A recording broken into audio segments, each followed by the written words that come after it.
नमस्कार। आईपीएल में सनसनी फैली हुई है। टाइटल स्पॉन्सर चीनी कंपनी है वीवो, जो पीछे हट गई है, यानी 440 करोड़ रुपए का नुकसान। खबर है कि वीवो ने कहा है कि सेंटिमेंट्स इस साल सही नहीं है, इसलिए वो इस साल पैसे नहीं देगी। लेकिन बाकी चीनी कंपनियों का क्या, जिन्होंने इनडायरेक्ट तरीके से आईपीएल में पैसा लगा रखा है। भारत में क्रिकेट में अथाह पैसा है और बात आईपीएल की हो तो यहां धन वर्षा है। क्रिकेट का खेल रोमांचक है, लेकिन इसमें पैसे का जो खेल है वो कहीं ज्यादा रोमांचक है। खेल में पैसा है, इसलिए इसमें राजनीति का खेल है और खेल में बेइंतहा राजनीति है। नेता, अभिनेता और खिलाड़ी कब कहां एक दूसरे से टकराते हैं पता नहीं चलता।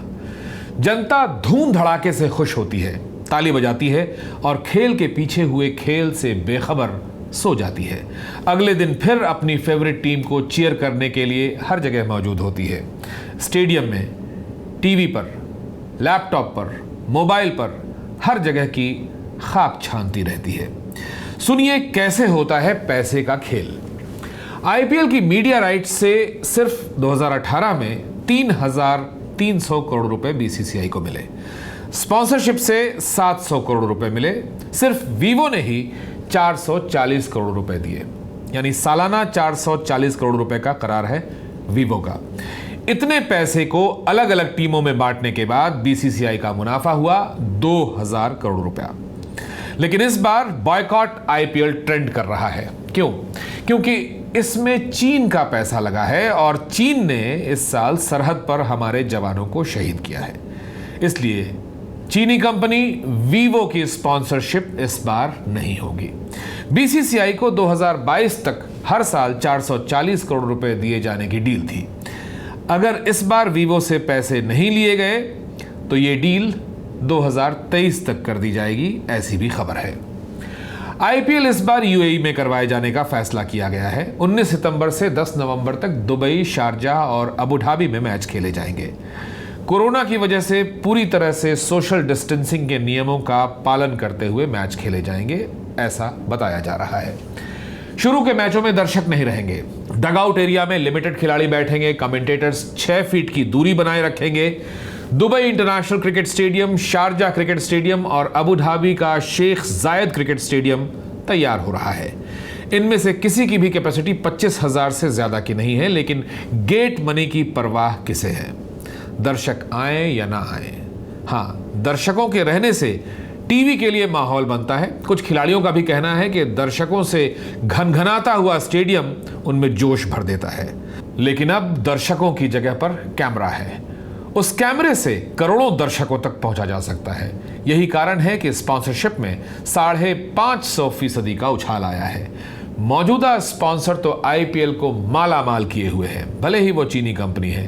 पहले तय किया गया था कि आईपीएल की टाइटल स्पॉन्सरशिप से कोई छेड़छाड़ नहीं की जाएगी, लेकिन विरोध बढ़ता गया और समस्या ये है कि आईपीएल की स्पॉन्सरशिप में ढेर सारी चाइनीज कंपनीज हैं।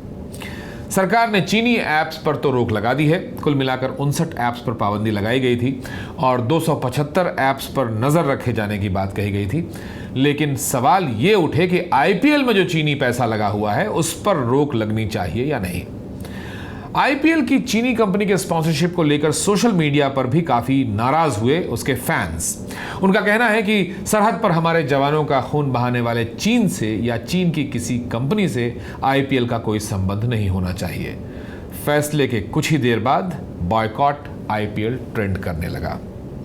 फिर confederation of all India traders यानी CAIT ने गृह मंत्री अमित शाह को चिट्ठी लिखी कि वे तुरंत इस मामले का संज्ञान लें और बीसीसीआई को चीनी स्पॉन्सरशिप के साथ आईपीएल करवाने की इजाजत न दें। अमित शाह के बेटे जय शाह, जो बीसीसीआई के सचिव हैं, उन्होंने तय कर लिया था कि चीनी कंपनी वीवो से टाइटल स्पॉन्सरशिप नहीं छीनी जाएगी, लेकिन अब वीवो ने खुद ही हाथ खींच लिया है।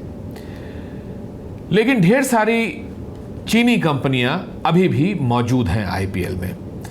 अब देखिए कि आईपीएल में चीन की क्या दखल अंदाजी है। आईपीएल का टाइटल स्पॉन्सर चीनी स्मार्टफोन कंपनी वीवो 2018 में आईपीएल के साथ हुई डील में 2199 करोड़ रुपए का करार करने का फैसला कर चुका था। 5 साल के लिए टाइटल स्पॉन्सरशिप वीवो को दे दी गई थी। इसके अलावा पेटीएम में अलीबाबा का पैसा लगा हुआ है, जो ऑफिशियल अंपायर पार्टनर है। आईपीएल की एसोसिएट स्पॉन्सरशिप में स्विगी का नाम है और ऑनलाइन फैंटेसी लीग के पार्टनर ड्रीम 11 में चीन की कंपनी टेंसेंट का पैसा लगा हुआ है।